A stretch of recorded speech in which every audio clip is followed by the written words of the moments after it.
nunha tarde como hoxe que a verdad que, bueno, aínda que refresco algo, meternos un poquinho aquí na biblioteca, sobre todo neste lado sin aire acondicionado, sí que dá un pouco de pánico. Pero bueno, moitas gracias. Hoxe teño o placer de presentarvos a moitos de vos a Lourdes Cervella, é unha escritora berinesa afincada en Cataluña, en Barcelona.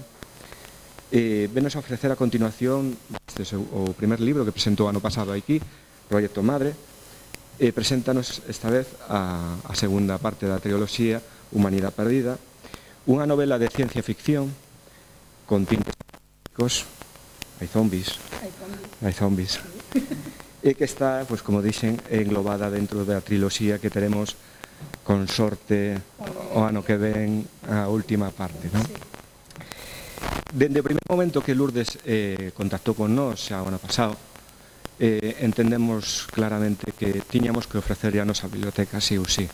É dicir, que unha persona que está fora, afincada en Cataluña, como xa dixe, e que quere ir a presentar ao seu povo un libro, pois nos é unha obriga. Nos non podemos ofrecer máis que o noso compromiso e cederlle o que faga falta da súa biblioteca. Consideramos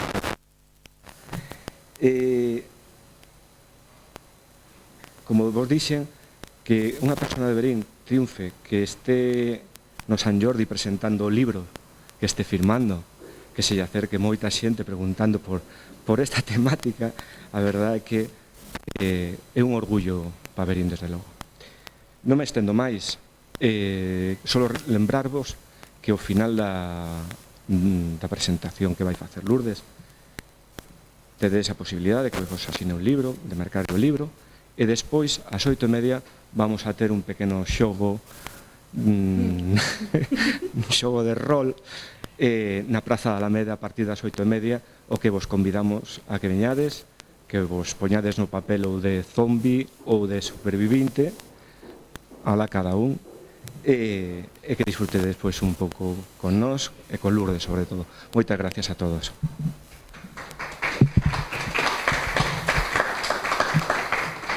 Bueno, pois, primeiro de todo, moitas gracias por a presentación, que casi me faz chorar. Bueno, pois, supoño algúns de vos sí que sei que lestes o primeiro libro, pero os que non o lestes vou facer unha pequena explicación para que non vos perdades. O primeiro libro, como ben vos dixi aquí Vicente, Proxecto Madre, é un libro de zombies, pero é un libro de zombies diferente, un libro apocalíptico que o primeiro pasa a cabalo entre Barcelona e Galicia, o segundo xa deixámoslo un poquinho máis adiante, que ten moitísimo máis peso aquí, xa vos explicarei. Entón, o que vos decía, é un libro de zombies, pero un libro de zombies distinto, porque non estamos acostumados aos zombies de cerebro, mordo, como, e non penso. Estes non, estes son diferentes, son en vez de ser a involución da especie humana, son como se foran a evolución lóxica dos humanos. Eso foi o que dixen nas primeiras presentacións do primeiro libro, que para min os humanos xa somos zombies, porque vamos sempre co móvil na mao, non miramos a ninguén, quedamos, en vez de mirarnos aos ollos, estamos cos móviles, vamos por a calle que parecemos zombies. De aí tamén surxe a idea de que pasaría se os zombies foran zombies, pero foran zombies diferentes. Que pasaría se foran a evolución dos humanos? Pois iso que pasa no primeiro libro. Entón, explícase todo de onde ven, de onde nace o Proxecto Madre, porque ten unha explicación, o título non ven porque sí, todo ten unha explicación que vai no primeiro libro. Entón, no segundo libro é a continuación do primeiro. Para min é moito máis rápido, ten moita máis peso a trama dos protagonistas, porque primeiro, nunha triloxía sempre pasa que o primeiro é máis explicativo, tens que explicar todo o que vas desarrollar na triloxía, todo é como un pouco máis lento, pero, bueno, que ainda así me dixeron que a lectura é moi áxil, pero do segundo, para min é moito máis rápido, hai moita máis trama, aparecen moitos personaxes novos, e a acción sitúase en dous focos moi importantes, un deles é Aragón, que é o Parque de Ordesa e Monte Perdido, e o segundo foco, o máis importante, é o Castelo de Monterrei e Verín, porque no Castelo de Monterrei ubícase unha guarnición de supervivintes moi importante, teñen vixías na atalaya, porque representa que eles chegan ao castillo, acaban de reconstruir as murallas, reconstruen o pobo para poder vivir alí, teñen a atalaya que tamén a limpan, reconstrúena para poder pôr vixías e demais, o sea, pero bueno, xa o toparedes todo no segundo libro. Hai novos personaxes, tanto femininos como masculinos.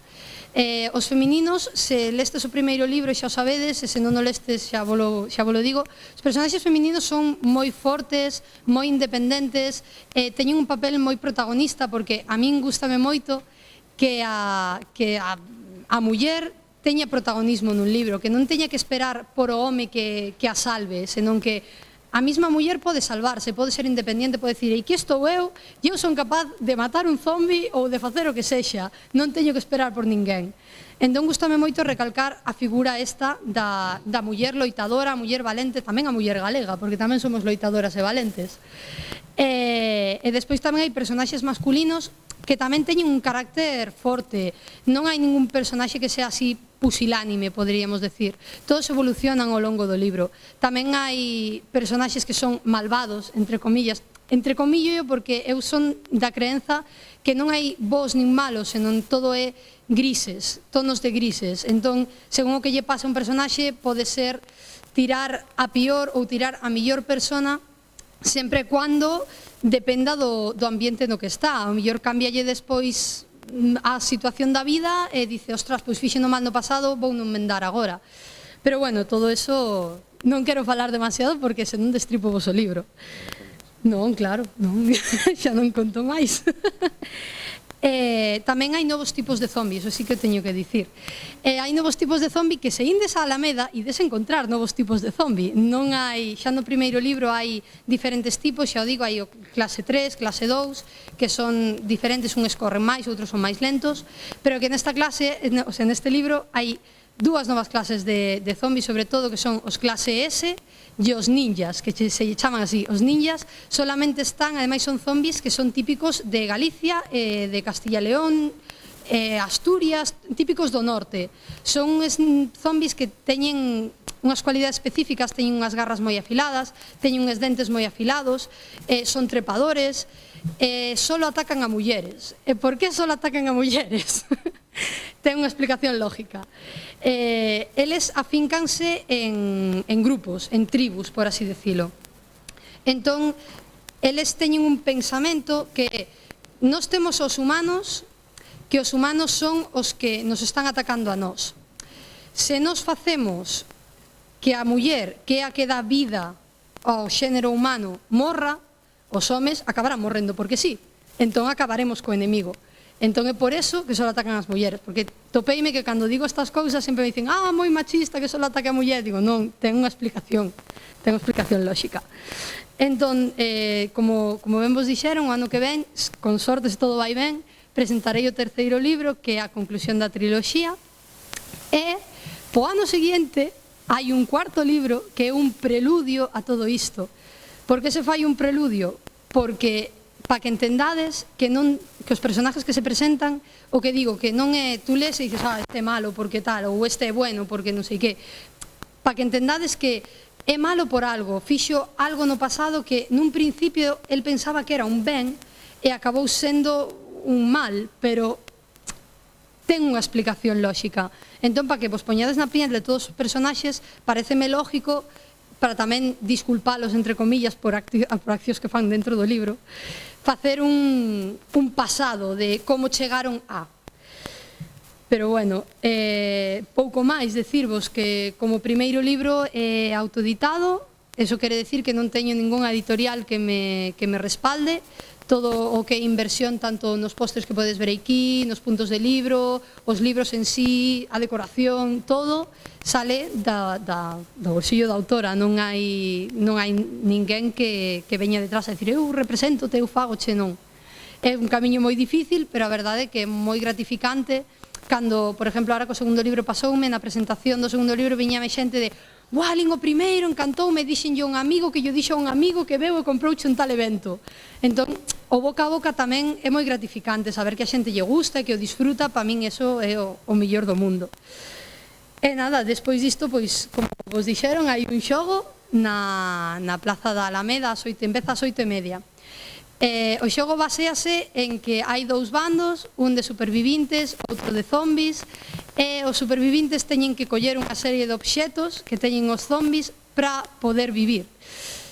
Haberá armas, para que nas colla, non sei se haberá para todos, pero para que nas colla hai armas, para poderse defender dos zombies, que non nas colla que faga o equipo co que as ten, que eso tamén é bo. Entón, pois, eso, que se querendes vir, estandes todos convidados a vir. Pouco máis por a miña parte, eu espero que... Sí, maquillaxe de zombies tamén, se alguén quere ser zombi, eu maquillo yo personalmente, e quedará precioso, preciosísimo, cheo de sangue, pero precioso.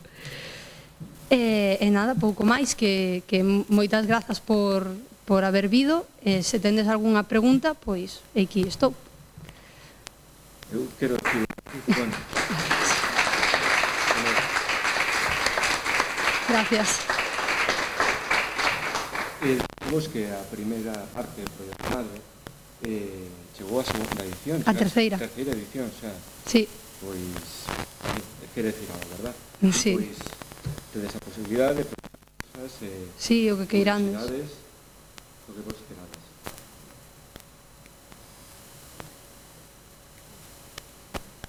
Dime.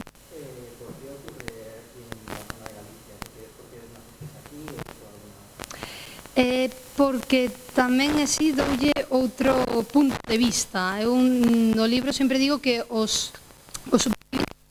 que pasa na súa zona non é como as películas. As películas de Hollywood saben o que pasa, están en, que sei, por decir, porque sempre ocurre en Estados Unidos. Eles están en Nova York e saben o que pasa na outra punta do país. E aquí non. Porque non hai radio, non hai teléfono, non hai prácticamente. Entón, claro, eles... Como tamén no terceiro libro, non é spoiler, aviso. Simplemente vou xuntar Barcelona con Galicia. Claro, despois xa eles, os de Galicia dirán, é que hai ninjas, que non sei que, e os de alá dirán, que son os ninjas? Porque claro, eles ali non teñen este tipo de zombi. Entón, claro, tamén é dar outro punto de vista, e como nacín aí, obviamente, Verín e Monterrey, e o meu valle tiñen que salir seguro. Dime. Antes que sabemos de los zombies, Sí. los SS y los ninjas, Sí. los inspiradores de Ya. Es que lo he hecho a propósito. A ver, los S son una clase de zombie que es diferente a todo lo anterior. O sea, son zombies con aspecto humano. Son zombies, yo podría ser un S. No me diferenciarías de un humano hasta que dijera, hola, ¿qué tal? Te muerdo y se acabó. Sí, son zombies que tienen completamente aspecto humano. Se diferencian, hay una diferencia, y es que tienen una bipolaridad dentro de ellos, que cuando se les enfada mucho o tienen algo que les molesta o ven algo que tienen que solucionar, intervienen. Pero si no, es que claro, tampoco os puedo explicar mucho porque entonces os destripo el tipo de zombie. No sé. El zombie supremo, sí, es el zombie supremo. Es la búsqueda del Proyecto Madre, el zombie supremo. Ejemplar perfecto. ¿Puedes contarnos algo sobre los protagonistas? Sí. Bueno, estos son unas ilustraciones chulísimas, la verdad, que de todos esos personajes. Regálanse con libro. A verdad que salimos del mercado estrictamente de Hollywood, digamos. Sí. Nombres normales. Sí. Son de aquí. Entonces, ilustracións están. Contanos un poquinho máis. Contanos algún personaxe. Pois mira, dos novos podo vos contar dous.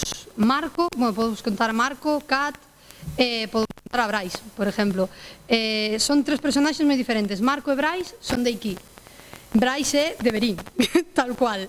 É un rapaz que ademais ten unha historia detrás un pouco triste, porque faltalle un brazo, porque alguén da súa familia mordeuno, el para impedir a infección directamente cortouse o brazo, non ten familia, porque claro, a toda a familia convertiuse toda, el salvouse por ser rápido. Claro, todos o teñen como un tullido, como que non sirve para nada. Chega Marco, que Marco é un rapaz que é moi vivo, é moi irreverente, gustalle moito desbancar o que é o poder. Marco, vai ali, xo, vai tú. Eso, basicamente, é o que che contestaría el. Non lle gusta acatar órdenes, pero ten moito corazón. Entón, cando ve a Brais que ninguén lle fai caso, todos o tratan mal, el esfórzase e volcase por ensinarlle a disparar, por ensinarlle a defenderse. Entón, ten os dous puntos. E Kat, sin embargo, de Iki é un personaxe que é bastante crucial no segundo e no terceiro libro por de quen é filla, que non vos lo vou dicir, xa o descubriredes. É un personaxe moi crucial. A verdade é que é tamén bastante rebelde, pero tamén gustalle, é moi fiel aos seus. Cando alguén lle toca o corazón, é moi fiel e defendeos a morte. Entón, son uns personaxes moi nobles, gustame moito escribir con eles, a verdade é que me transmiten moito. Destes tres, o meu trío de ouro, son Luna, que é a protagonista principal xa da primeira novela, que, como podedes ver, ten mordidas no brazo, pero sí que sendo humana. Eso é algo a ter en conta. Despois xa temos por aquí a Hugo, o das gafas de Luna, e pásase media parte do primeiro libro buscando hasta que a topa, non para de buscar hasta que a topa, e cando a topa é moi protector con ela. O único que quere é que a súa irmá este ben, sexa feliz, se ten que morrer para que sexa feliz, morrerá para que sexa feliz. Hasta aí chega a súa devoción. Este de aquí é Pedro, que tamén é un personaxe que a min gustame moito tamén. É moi bo, xa se lleve na cara que boa xente, pero é moi bo, é moi noble tamén, gustalle moito axudar os seus amigos. E este de aquí é o líder, que digo o seu nome no primeiro libro, pero só sale unha vez, teredes que buscalo. Como vedes, todos os mordiscos están cicatrizados, e sigue sendo humano, tamén ten unha razón de ser. Entón, se lestes o primeiro libro xa o sabedes, e se non o lestes, pois teredes que descubrilo. Unha pregunta máis? Bueno, pois nada, pois a vos por todo o que fixestes. Nada, fixemos. Nada, deixemos a autora, vos asinar libros sin ningún problema. Gracias a vos por vir, e nada máis. Pois gracias.